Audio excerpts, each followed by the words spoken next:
Anti-Semitism is a unique historic form of evil, and over millennia it is manifested in violence, mass murder, and genocide. October 7th was one of the darkest days in human history when terrorists murdered over 1,200 Israelis and took 251 hostages. Women and girls were raped. It was the single largest mass murder of Jews in a day since the Holocaust. In the wake of October 7th, we have seen anti-Semitism explode across the United States and across the world, but especially on college campuses. As the ADL has illustrated, from 2022 to 2023, the number of anti-Semitic incidents more than doubled in the United States. But college campuses in particular have become vile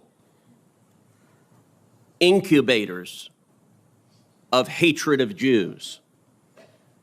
At Cornell University, in the aftermath of October 7th, one student made vile threats, including statements such as, "If I see a pygmalion Jew, I will stab you and slit your throat. If I see another female Jew, I will drag you away and rape you and throw you off a cliff."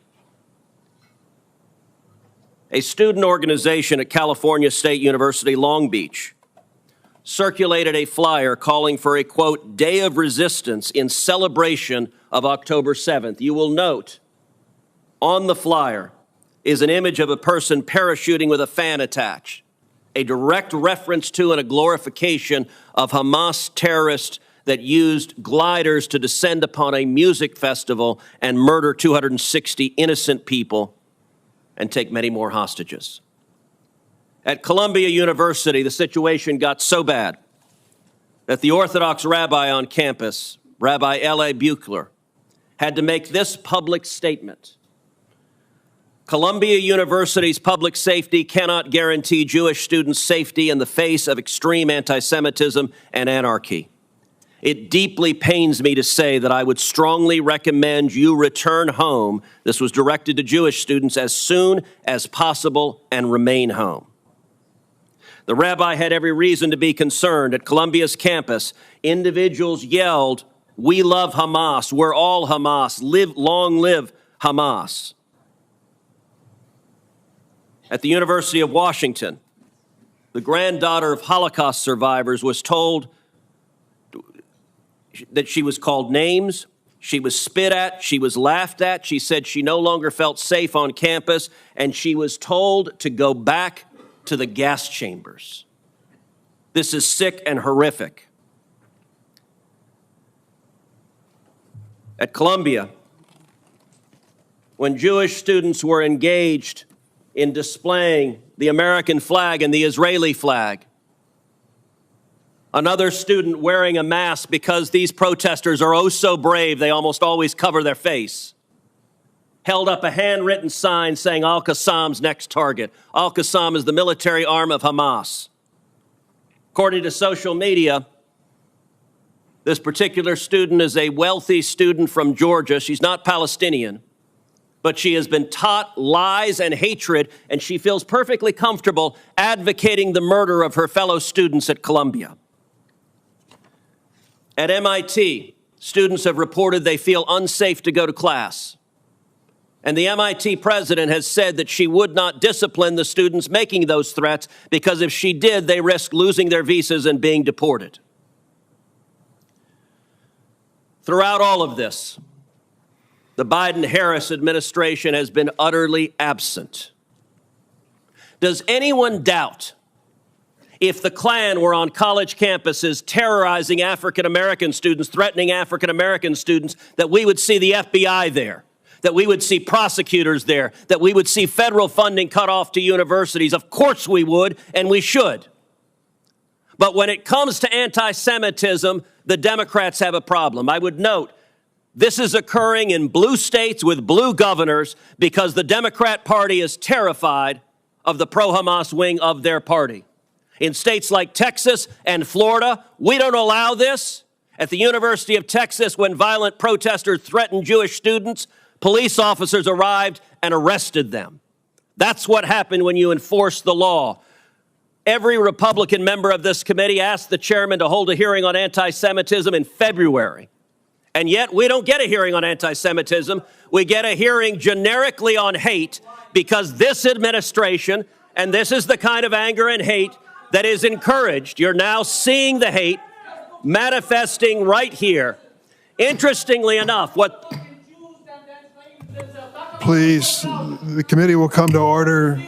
The senator is recognized to finish his remarks. So we now have a demonstration of anti-Semitism. We have a demonstration of the hate. Rabbi Goldfelder, let me ask you, has the Biden administration cut off the funding of any of the colleges that have allowed this hate? Have they indicted anyone for funding these violent protests? Have they indicted the people paying for the matching tents? Or have they sat there silently, and have the universities sat there silently while their students are terrified to go to class? They have not indicted anyone. They have not indicted anyone. Has any university had their funding cut off for allowing this sort of violent intimidation? Not a single university. I can tell you this. Next year, if there is a Republican expired. majority on this committee, you will see real leadership. And next year, if there's a Republican administration, you will see people prosecuted for this sort of violence. This is being tolerated with the looking away, the blind eye being turned from this administration and this Department of Justice. And it is utterly disgraceful. And under Title VI, any university that allows this should have their funding cut off. Senator's time has expired. I would make a note for the record. This hearing is about hate. It includes anti-Semitism as well as hatred towards other people. I would also point out that the previous chair of the committee from the other side of the table didn't hold a single hearing on anti-Semitism or hate crimes. I've held multiple hearings addressing this subject since becoming chair, including a hearing shortly after the January 15th, 2022 synagogue hostage crisis in Colleyville, Texas, which featured testimony from the synagogue's rabbi. Senator Welch. Thank you. Thank you for holding this hearing. The senator from Texas, I was with you in your indictment of all those horrendous anti-Semitic things that happened. You lost me when it seemed like you veered into a blame game. I think every single one of us here is horrified about hatred and violence towards a person because of what they believe or who they are. Now, in Vermont, we're pretty proud of being a tolerant state, but we have suffered significantly with anti-Semitic activity. It's horrifying. One of the things that's really terrifying to me is that when folks want to go to their synagogue, they have to have police security. You know, when I grew up going to Holy Name Grammar School, we didn't know what that was. We just went to church. And in Vermont, we had 3 young Palestinian men who were home visiting a grandmother for Thanksgiving. They were out walking. They were speaking Arabic. They had on a keffiyeh. They got shot. They got shot. I'm horrified at what has happened to them. I am horrified at the anti-Semitic escalation towards wonderful Vermonters.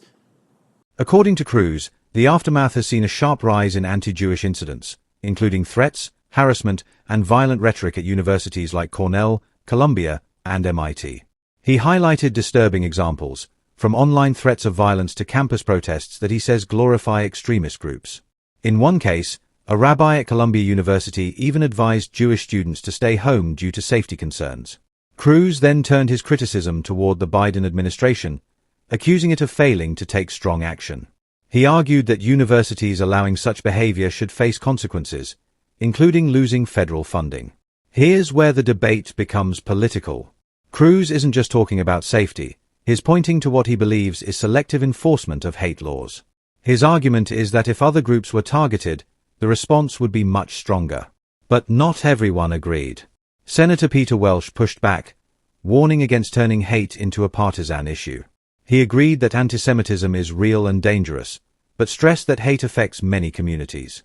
Welch pointed to another incident, where Palestinian students were shot in Vermont, to show that violence and discrimination are impacting multiple groups. He argued that focusing on blame won't solve the problem. Instead, he called for unity and collective responsibility. This is the key divide in the hearing.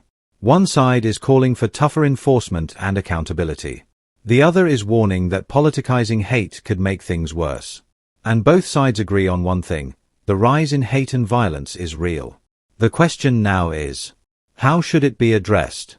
As tensions continue on campuses and across the country, this debate is far from over, and the decisions made could shape how America responds to hate crimes moving forward.